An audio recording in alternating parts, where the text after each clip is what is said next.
This was a massive church just outside of San Juan with a congregation of 3,000 people. Maria just shredded this building. The hurricane's confirmed death toll is at least 29 throughout the Caribbean, including at least 13 here in Puerto Rico. Those numbers likely to rise. An urgent need right now is power and phone service.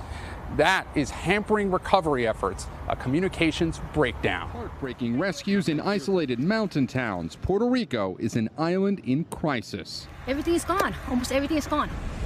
A community in the town of Morovis completely cut off when Hurricane Maria washed this bridge away. We saw families wading through rushing water to escape, holding onto a dead power cable as a lifeline. They're anxious to get across. This woman tells us everything on the other side is devastated. In northwest Puerto Rico, engineers are inspecting a major dam after finding a crack, but thankfully so far, in the mountain town of Utuado, residents are collecting river water to drink using PVC pipes. Is not.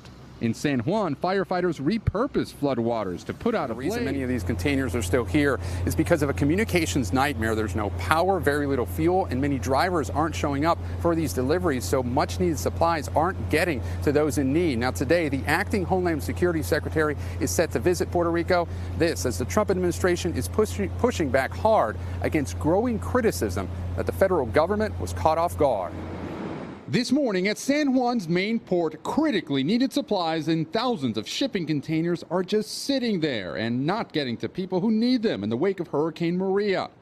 A distribution bottleneck stifling relief efforts. While the U.S. military launches relief efforts from the USS Kearsarge, basic necessities are in short supply, along with a FEMA search and rescue team from South Florida as it made its way to the central part of the island. Greg Barhost is a firefighter from Miami. He's worked Hurricanes Harvey, Irma, and now Maria. This is a disaster that's still unfolding, though, in many parts of the island. It is. And we just don't know of it because we can't get communications with. But the White House says there are now enough resources on the ground, including 10,000 federal relief workers and 7,200 troops. There are the clusters and more clusters of people crammed onto the side of freeways trying to find one measly bar of cell service. Please call to this Crippling communications breakdown, squelching any hope of a quick recovery.